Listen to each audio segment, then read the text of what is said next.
Awesome. Thank you so much. I'm Paige. I'm an alcoholic. And where we're going to be picking up is in the doctor's opinion. We're on page XXVI.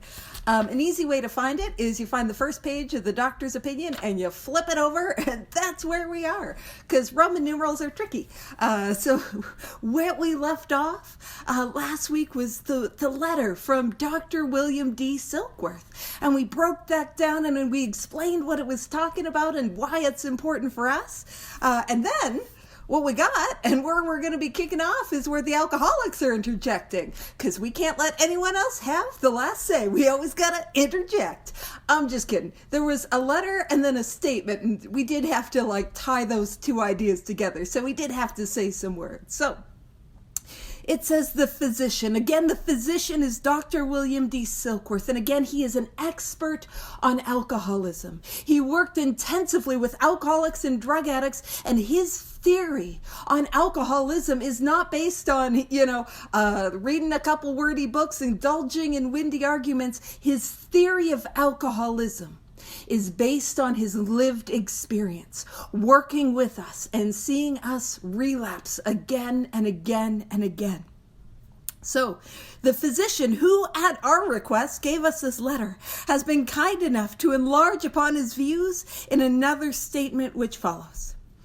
In this statement, he confirms what we who have suffered alcoholic torture must believe, that the body of the alcoholic is quite as abnormal as his mind. And if you're here today, we can ask ourselves, man, does it sound like I have suffered alcoholic torture?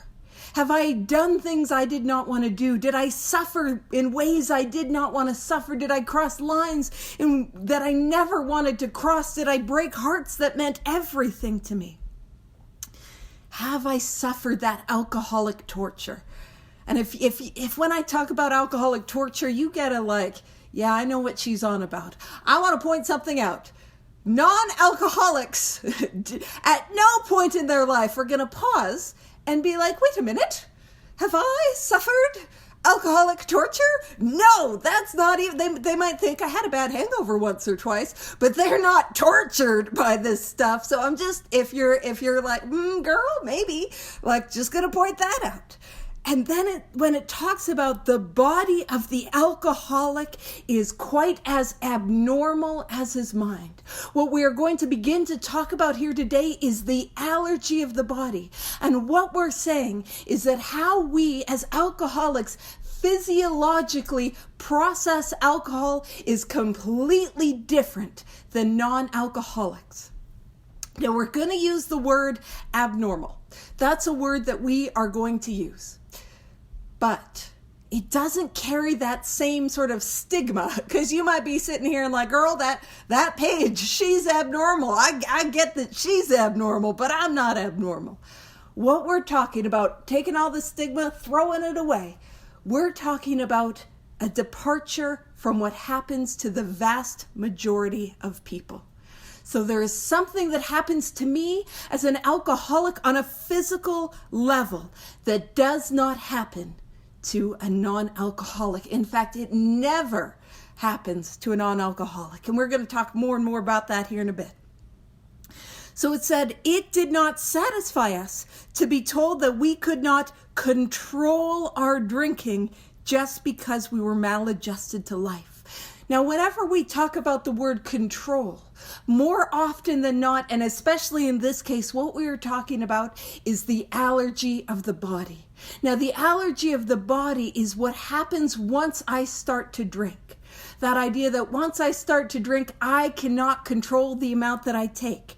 And so it's saying that idea that I've got this allergy of the body makes sense, because it wasn't enough that I could not control the amount that I drank once I started, just because I didn't do life well. And honestly, if you know me, you know my whole life has been like a squib kick. I'm not hitting it through the uprights. My life is, maladjusted to life, me. And we're going to describe me a little bit more here in a minute. So that we were maladjusted to life, that we were in full flight from reality, and then I'm orbiting Earth. I'm nowhere near it. Actually, I'm on a plane. I'm heading to Heathrow when it comes to reality. I'm nowhere near it, full flight from reality. Or we're outright mental defectives. Again, me. And so, and I know most people here are not surprised. They're like, yes. And especially welcome if you're here for the very first time, you've not been here before. I know you especially are like, yes. I don't think we're 10 minutes into this thing and already, yes, outright mental defective. We've pegged her. So what it's saying is that idea that, yeah, okay. And it goes on to say these things were true to some extent. In fact, to a considerable extent with some of us. So me, but some of us might have been a little outright mental defective, or a little full flight from reality, or a little not able to adjust to life. But that's not the full picture. This is what dives us into the full picture. It says, but we are sure that our bodies were sickened as well. This physical picture. There's something physiologically different. And it says, in our belief, any picture of the alcoholic which leaves out this physical factor is incomplete. So if we try to discuss and talk about alcoholism, but we do not talk about the physical allergy, we don't have a good picture of what alcoholism is. So it says the doctor's theory, again, this theory is not based on his doing too many drugs late at night and I got an idea. His theory is not based on opinions. It's not based on reading some articles on Reddit. His theory is based on firsthand experience with thousands of alcoholics. So his theory that we have an allergy to alcohol interests us. Now, if you're like me and you see that word allergy, it's like, no. When I was new, man, that allergy felt like a cop-out. It felt like an allergy. That's the stupidest thing I've ever heard. I don't take a drink and get a rash. Although we do know the jokes, don't we? You take a drink and you break out in spots, like different cities or different people's beds or jail, breaking out in spots. Or you take a drink and you break out in cuffs. Not you guys. You guys are all law-abiding alcoholics, but this gal. So we all know those jokes. But I would be this obstinate person that no, that's not me. I don't have an allergy. It doesn't make sense. It's a cop-out. But Rob, because he is on the ball, he's on it. He's got the definition of an allergy. So, and I too have a medical dictionary from the 1930s because I am fun at parties. I am just invite me to your London convention. I'll be reading out of the dictionary and let's talk about William James. But that allergy is known as a hypersensitivity to an artificially induced substance. That's the dictionary definition that I have from my 1930s medical dictionary of an allergy. What we're talking about is an abnormal, we're going to get rid of that judgment, abnormal physical reaction. There's a reaction that happens to me on a physiological level that never happens to non-alcoholics. And so what happens to me? And I'm gonna start with this definition, or this way of explaining the allergy. And I'm like, oh man, we're kicking it off weird. We're, again, another squib. It's a weird one. But it's this idea that what happens to me when I take a drink, let me know if this happens to you. I take a drink and I get thirstier. I take a drink and it demands a second. And that second drink insists on 4. And that 4th drink will not relent until I've had 8. And my 8th drink is screaming at me until I've had 16. Do you guys know what I'm talking about? I start to drink and I get thirstier. And if you're like me, Paige, it's not an allergy. Well, let me tell you, it's pretty abnormal. because it doesn't happen to me with any other beverage. Not once in my life has that happened to me with any other beverage. Now, my stomach, it stopped handling coffee like 2 or 3 years ago. And I do share that with you because I want you to feel bad for me, because that is not fun. So I had to switch to tea. It's not the same. It's not the same. So I start my mornings every morning with prayer, with meditation, and then I have a cup of Earl Grey tea. And not once in my life have I ever gone on a 3-day Earl Grey tea bender. I've just never done it. Not once in my life have I ever had a cup of tea and slammed back another and another and another and drank all the tea in the house and found myself scrounging through the pantry to find a box of chamomile, rip it open and snort it because it's got to be the same. I just have a cup of tea. I just have a cup of tea. So the reaction that I have when I take a drink of alcohol is different than the reaction that I have with any other beverage. And it says, as laymen, so what it's saying, as a layperson, I am not a doctor. I am not a scientist. I am not an immunologist, which apparently that's the name of the type of doctor that studies allergies. I had somebody tell me that because I wasn't smart enough to figure that out on my own. So definitely a layperson over here. As laymen, our opinion as to its soundness may, of course, mean little. So us saying like, yes, an allergy, that's it, that might not carry a lot of weight as alcoholics. But it says, but as ex-problem drinkers, we can say that his explanation makes good sense. It explains many things for which we cannot otherwise account. And we're going to talk a little bit more about the allergy. But if you know that experience when you hear about the allergy for the first time, and you're like, oh, that's why I can't have one drink. That's why I can't shut it down at 3. That's why I'm at the liquor store at 2 in the morning. That's why I'm at the bar at closing time and trying to buy off sales. That's why. That's what we're talking about. So if you guys are familiar with Joe and Charlie have a way of explaining the physical allergy. Oh no, I'm in the way, which I've stolen. And it's just a beautiful way of describing the physical allergy. So if I have an allergy to, let's say, to strawberries, so that's the first one. That does not mean I am an immoral person. My allergy to strawberries is not the result of generational sin or being a fallen woman. Now, that might be true separately, but that is not why I have the allergy. It's just my body processes strawberries in a way where most people, they have it normally. In fact, 9 out of 10 people can have strawberries and have a delicious little treat. About 1 out of 10 people, they get strawberries, and their allergy to strawberries manifests itself as a rash or hives. And it's important to understand, if I have maybe a little bit of like a little sprinkling of some strawberry, I might get and I have an allergy, I might get a little bit of a rash. I might have a bit of hives. But if I have it, man, if I dive into a whole bushel of strawberries, I am going to be Hive City over here. I'm going to be Rashy McGee, you know? So the more I have, the stronger the effect.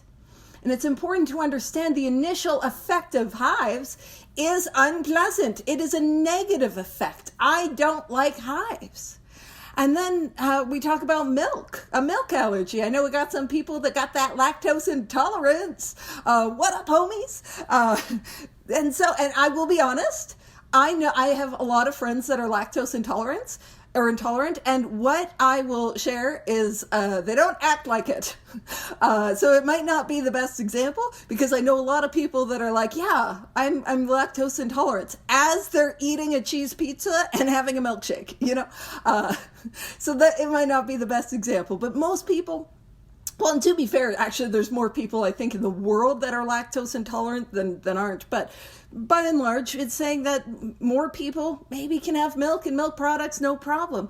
And then a fewer number have lactose intolerance, where their allergy to milk and milk products manifests itself. Now, I'm going to be real polite about this. An upset tummy. That is how we're going to describe it.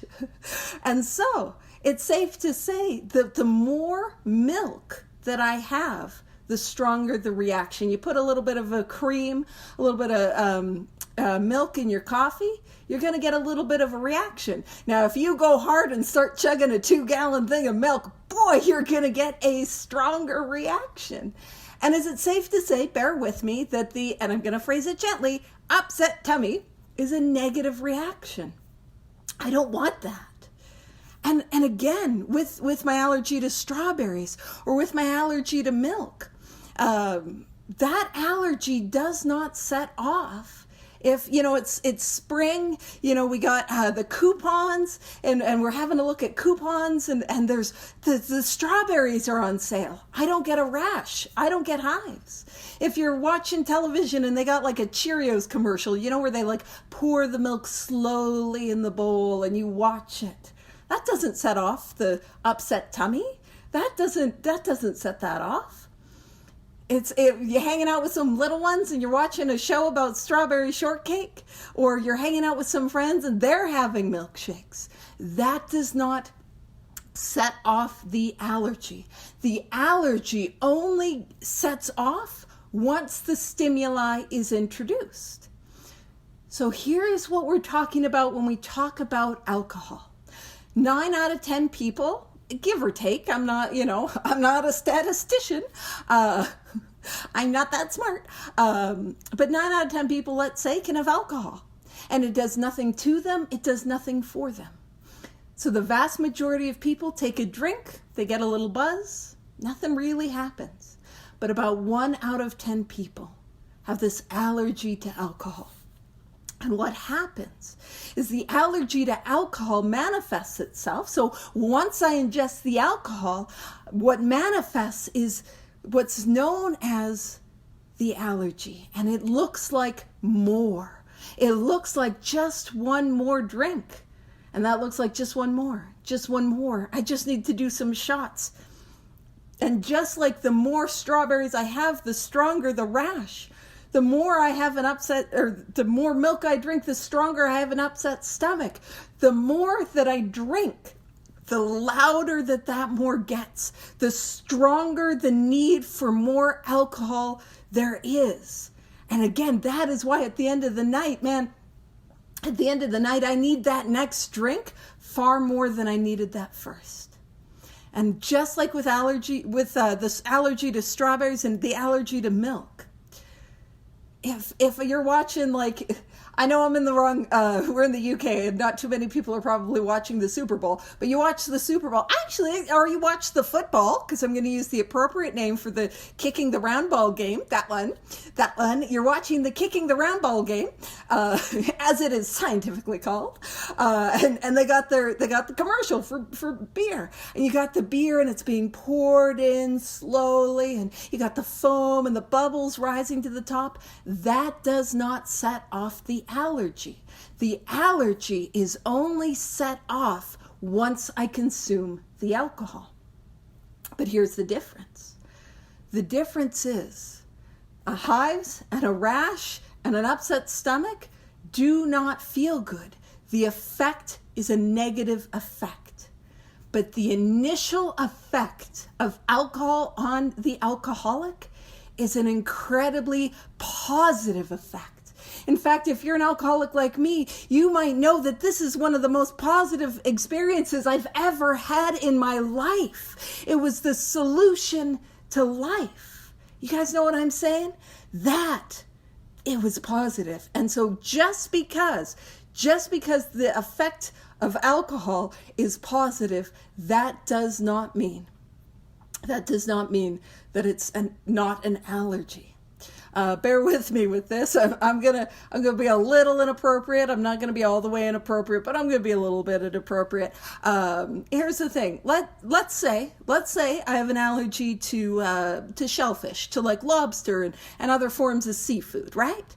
that would be, Eileen knows what's coming. That would be a little bit abnormal, right? Most people can have seafood. It does nothing to them. It does nothing for them. There's no problem there. Now, bear with me, and I apologize ahead of time. Let's say my allergy to seafood manifested itself as an orgasm. Is it safe to say that would be abnormal? Yeah? Is it also safe to say you'd have a hard time keeping me away from the Red Lobster? Right? Some of you guys know. And the reason I use that, and actually I had a group that we did together where we'd meet up and just kind of go through the book. We called it the Red Lobster group after that. But the reason I point that out is because it helps to explain why I continue to go back to it. You see, I do genuinely have some allergies and or some intolerances because I have not looked that up with the doctor about what it actually is. But here's what I know to be true. When I have onions, I throw up and I don't feel good.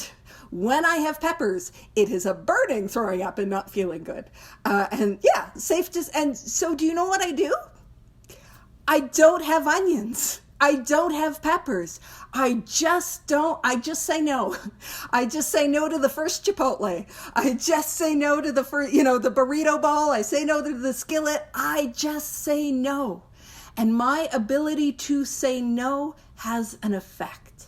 And what we're starting to see is the allergy is a problem. And I need to understand the allergy. But I also I'm going to point to a deeper problem, which is that I continue to go back to it. Now, if you're here today and you're like, man, I don't know, do I have the allergy? Do I not have the allergy? I like to propose a little game, you don't have to do a literal show of hands, but you can ask yourself, have we ever played this game? And it is a game that is known as bottom beer roulette. And if you're like, girl, I don't know what this game is, let me explain it. You are at a party and everyone else has passed out, gone to bed, gone home, or is coupled up and made their own different bad decisions for the evening.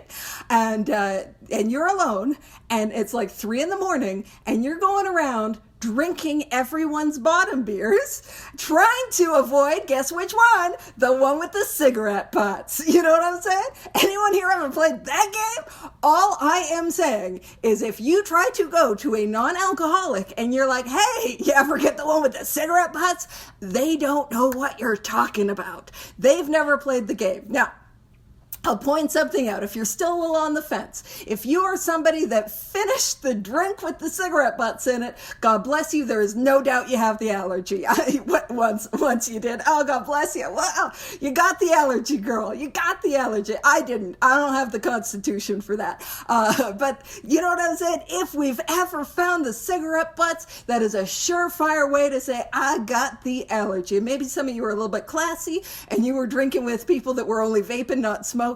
And so you didn't play that game in that way. But if you guys got to get what I'm saying, you know what I'm talking about. You know that panic at last call, you know that panic, that need to get to the liquor store right before it closes. You know what it is like to spend exorbitant prices on the after hours liquor because you need it. You know what I'm saying? And that is us. That is a sign you have the allergy. Now, I'll point something else out. If you're like me, you're like, I am going to think of every, and I do mean every way in which I'm different, every way in which I'm not like you. And you're going to be like, hey girl, I remember a time back in 84. Back in 76, back in 2003, back in 94, back in 2016, back in 2020, where I had, Paige, yeah, a little Obdurate there. I had 3 drinks and I went home. And what I want to point out is that is the exception, not the rule. And to tie it again to that Russian roulette sort of description, in the early, to drink and try to avoid the allergy of the body is a lot like playing Russian roulette. For many of us in our early drinking careers, there was only 1 or 2 bullets in the chamber, the bullets being the allergy. But the more I drank, the more bullets got added to that metaphorical gun. And by the time we got here, bang, bang, bang. You know, we might have had a couple clicks in the beginning, but by the time we're hanging out on a Wednesday night, Tuesday morning, for those in Australia, I'm just glad everyone's here.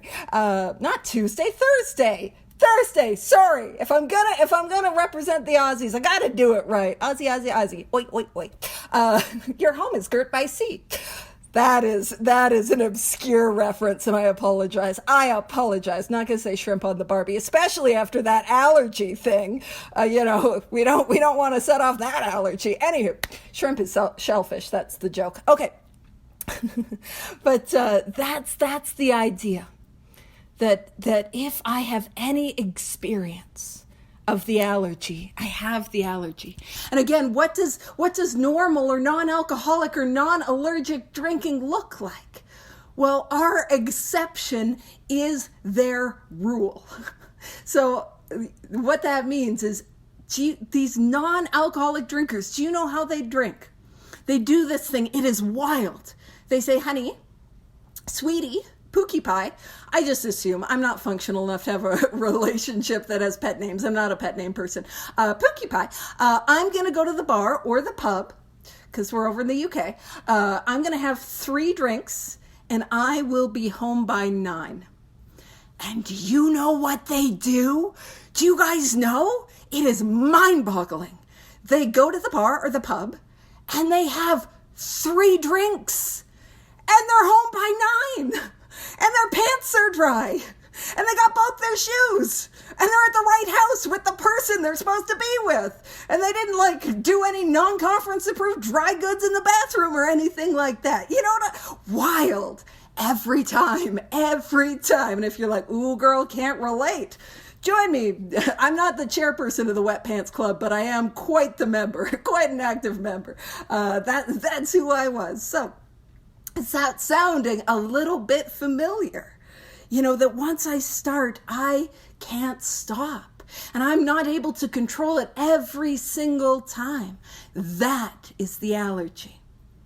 And it goes on to say, though we work out our solution on the spiritual, so I'm going to point something out. Our solution, the solution that we have in Alcoholics Anonymous, is a spiritual awakening. A spiritual experience. That is the solution that we are after. And then it says, as well as altruistic plane. Altruism is doing the right thing.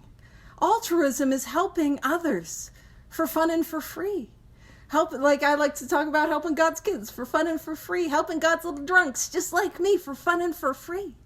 And so I'm going to point something out. We haven't even let the doctor explain the allergy. We haven't even let the doctor explain the full symptoms of alcoholism. And again, what are we talking about? If I want permanent, contented sobriety, I've got to work with others. I've got to carry this message to others. That's what we're talking about. So when we talk about that altruistic plane, we're talking about 12-step work. That's what we're talking about. And it says, we favor, so though we work our solution on the hospital, or on the solution on the spiritual, as well as altruistic plane, we favor hospitalization for the alcoholic who is very jittery or befogged. More often than not, it is imperative is of the utmost importance, that a man's brain be cleared before he is approached, as he has a better chance of understanding and accepting what we have to offer. And so what we're talking about there is when we are working with somebody, there are times where they might need to be medically detoxed. And we have the best chance of carrying this message and actually getting into the work with them when they are fully sober. And often that might require us getting hospitalized or detoxed in a medical facility. And it's just an important piece of information. Withdrawing off alcohol is one of, if not the most dangerous substance to come off, because you can have seizures. So if you have a history of seizures, I'd strongly recommend like a medical detox where you can be withdrawn from alcohol safely. So just going to throw that out there. So the doctor writes. Now, I think only one of the history husbands is here, and I don't think he'll correct me, but just honor of Rob's back. The doctor probably didn't write it. It's more of a statement sort of thing, not a letter. I got you. It's because Rob's back. So the doctor writes. So the subject presented in this book seems to me to be of paramount importance to those afflicted with alcoholic addiction. And that's one of those things where it's like, the what now? Is paramount the word of the day? I don't know what that means. It's not. He doesn't give me a word of the day that's already in the reading, because that would be too easy. Then I just have to read. So what it's talking about is the subject. So talking about alcoholism, talking about the solution to alcoholism and the program of action, how we get well, is of paramount. If you guys remember that movie studio, I think it's still active, the movie studio Paramount, and you see the logo and it's got a mountain. Paramount is like the literal top of the mountain. So the most important. And I use that definition because I'm a visual sort of learner. So if that works for you, top of the mountain, great. If there's anyone zooming in from Ireland, after you heard me do the Australia thing, you were probably very nervous that I was going to say top of the morning to you, and I would not. I was not going to say that. I heard it in my brain. I've been having migraines. This is my third day of a migraine. So we get what we get today, and it's okay if we get upset. We just got to write inventory on me. So it says, I say this. This idea of what we've got in this book is of the utmost importance to those who suffer from this illness. It says, I say this after many years' experience as medical director. And some of you guys who have been to studies that I do before, I point out when words are capitalized, because more often than not, they're referencing a power greater than ourselves. But not in this case. Capital M, capital D, medical director. He's not God. Although I do want to make that joke. What's the difference between God and a doctor? God doesn't think he's a doctor. That's just some good-natured ribbon, just some good-natured fun.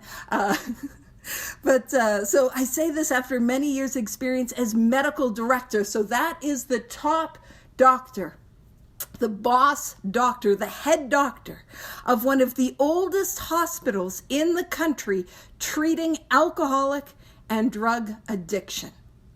So what he's saying there is that he is an expert. He was the head doctor of a hospital known as the Towns Hospital in New York City.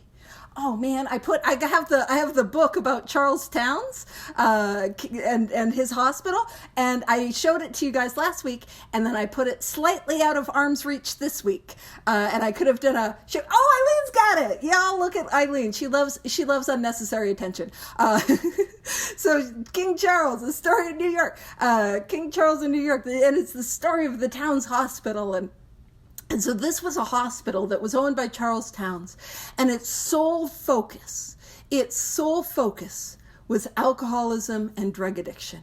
Now, Bill probably most definitely pumped up the numbers, but it was reported by Bill, so probably a little amped up, but the Dr. Silkworth worked with something to the tune of 50,000, or oversaw the care of 50,000 alcoholics and drug addicts. And so again, what this is an appeal to authority. Dr. Silkworth, as I always make the joke, he's not a dermatologist who saw his aunt getting a little too tipsy once or twice. He is a gentleman who spent the vast majority of his career working with people like us. And so he is an expert.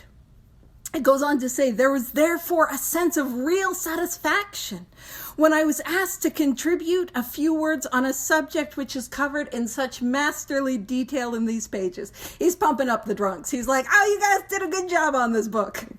That's what he's saying. He's like, I'm so glad that they asked me to contribute, because man, there's something here. There's something in this book. And I'm going to read this next paragraph, a little like how it was, how it felt like it was being written when I first read it, because this next paragraph, I'm like, the what? The what? So it says, We doctors have realized for a long time that some form of moral psychology was of urgent importance to alcoholics. But its application presented difficulties beyond our conception. What with our ultramodern standards, our scientific approach to everything, we are perhaps not well equipped to apply the powers of good that lie outside of our synthetic knowledge. It's like, what? What? You know, does it sound like that's some hoity-toity smarty pants stuff? I'm like, what are you on about with this paragraph? What? So what it's saying is we doctors have realized for a long time that alcoholics desperately needed spirituality. When we see moral psychology, we're going to see that used twice in this chapter. The first is right here, and the second is later on when he describes it really as the 12 steps to produce a spiritual awakening.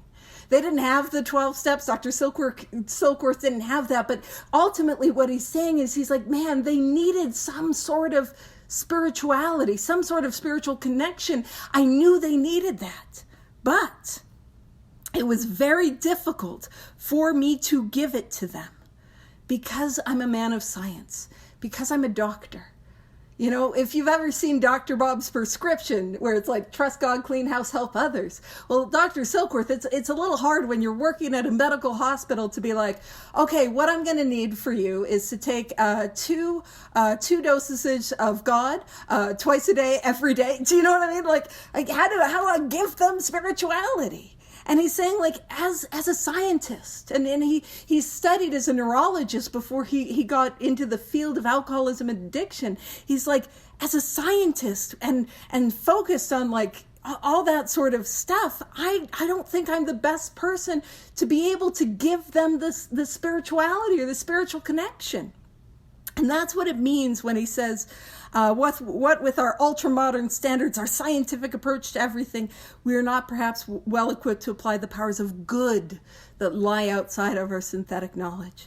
And I love that idea of like, oh, do you think they might have just threw in an extra O? You know what I mean? Powers of God, perhaps? You know, just a sneaky extra O. Maybe that's what we're talking about, a power that is greater than ourselves. So it says, many years ago, one of the leading contributors to this book, and that is our homie. He doesn't have to be your homie, but he is mine. Bill Wilson, Billy Dubs. Billy, what up? I don't think he would like me. Bill Wilson. So that is who we're talking about. Bill Wilson. One of the leading contributors to this book came under our care in this hospital, and while here, he acquired some ideas which he put into practical application at once. So I'm going to do one more screen share, and if you guys were here the last few weeks, you're probably used to this and maybe even sick of this, but it's just really helpful. So hold on, it is, for some reason, the screen share is way over there, and I got to move it around. So what are these 3 ideas? Well, that's too big. Don't let me push buttons. It's old behaviors. If you're still doing them, it's not old. So what happened is Bill Wilson, he goes to the town's hospital where he meets Dr. William D. Silkworth. And that's this handsome gentleman right there. And Rob also put a picture of the handsome gentleman, Dr. Silkworth. Silky, my man. I think his middle name was Duncan. I think we were talking about that last week the whole time. Focus page. And Dr. Silkworth, in the first few hospitalizations, gave Bill Wilson knowledge of the problem. The problem is this allergy of the body that we have been talking about, as well as an obsession of the mind. And we're going to go into great, tremendous detail. Really, the rest of step 1 is going to be diving into this mental obsession. And so he was given knowledge of that. And he was given knowledge that that is a hopeless condition because of the allergy, I can't drink. But because of the mental obsession, I will drink. And so he learns of this problem. And what happens before his final hospitalization is his old buddy, I'm wearing it, Ebby Throckmorton Thatcher. Throckmorton was his middle name. I'm cool and fun at parties when I've got Abby Thatcher merch. Woo! Throckmorton. Woo! And I have a Throckmorton design that I made on my own. Because again, fun at parties. So Abby Thatcher shows up. And Abby Thatcher carries 2 pieces of information. And just to make it a little bit quick, what had happened is Roland Hazard, this other handsome fella, he worked intensively with Carl Jung and then relapsed. He goes back to Carl Jung and Carl Jung says, listen, you have the mind of an alcoholic. That is a hopeless condition. The only thing that could keep you sober is what is known as a spiritual experience. And those don't just happen out of nowhere. You've got to go and find that. He gets in contact. So that is our solution. Our solution in Alcoholics Anonymous is a spiritual experience, a spiritual awakening. He's got to go out and find it. And so where he gets connected is with a group that was growing in popularity at the time known as the Oxford Group. And they happened to be religious, we're not religious, and they had a course of action, a series of actions that later became our 12 steps. And it was a course of action that any human being could take that would allow them to have a surrendered spiritual life, that would bring about a spiritual experience. And he's like, I need one of those. And so he carries that message to Abby Thatcher. The solution, which is the spiritual awakening, and the program of action, how we get it, which later became our 12 steps. Abby Thatcher carries that message to Bill Wilson, who had knowledge of what our problem is. And in that moment, this moment, he has the 3 vital pieces of information that we need to know in order to achieve sobriety. What the problem is, what the solution is, and how do we get there? How do I get that solution, the program of action? And it's important to note that it says he acquired some ideas which he put into practical action. Action. This whole thing is about action. It is not about what I think, what I feel, what I know, what I believe. It is about the actions that I take to have an experience. So he puts them into action. That's the order. Later, he requested the privilege of being allowed to tell his story to other patients here. What are we talking about? We're talking about 12-step work. Brian, is that a police car over your shoulder? That's not, bless you. That's not good. Stay out of trouble, Brian. I think it's a police car. Sorry. Brian also loves a whole bunch of unnecessary attention. Focus page. We are talking about 12-step work. Bill Wilson takes the course of action, has a spiritual awakening, and knows he's got to work with others. 12-step work. So it says, and with some misgivings, we consented. That's that idea of like, I don't know, Bill. We'll let you work with some of the real bad cases. We'll let you work with some of the hopeless ones. You know what I mean? Yeah, absolutely. I'll make sure I get that in the chat after for sure. We'll let you work with some of the real hopeless ones. We're not going to let you work with any of the ones that we think we got a chance to fix. We'll let you hang out with the bums like Paige. So it says the cases we have followed through have been most interesting. In fact, many of them are amazing. And this is what I like to describe as one of the sneaky, and I do love it describing it as sneaky, because I just love it when we got sneaky prayers, sneaky promises, and in this case, I find this to be a sneaky description of the spiritual awakening, a sneaky description of the spiritual experience. It's real sneaky because it says the unselfish. So the cases we have followed through have been most interesting. In fact, many of them are amazing. The unselfishness of these men as we have come to know them. So some news. One of the results of a spiritual awakening is freedom from selfishness. Which, I mean, to be fair, if we're stuck in the bondage of self, I don't want to let that go. But, again, we already have spoken about sponsoring others twice. And the result of a spiritual experience, what it looks like is unselfishness. I don't know if this thing's a selfish program. It doesn't sound like it. The unselfishness of these men as we have come to know them. The entire absence of profit motive. So we're not here to make no money. We're doing this for fun and for free. My alcoholic work is but an avocation. I'm just referencing the 4 words. I think I'm fun. You can disagree. That's okay. The entire absence of profit motive and their community spirit, that idea that we are working together, is indeed inspiring to one who has labored long and wearily in this alcoholic field.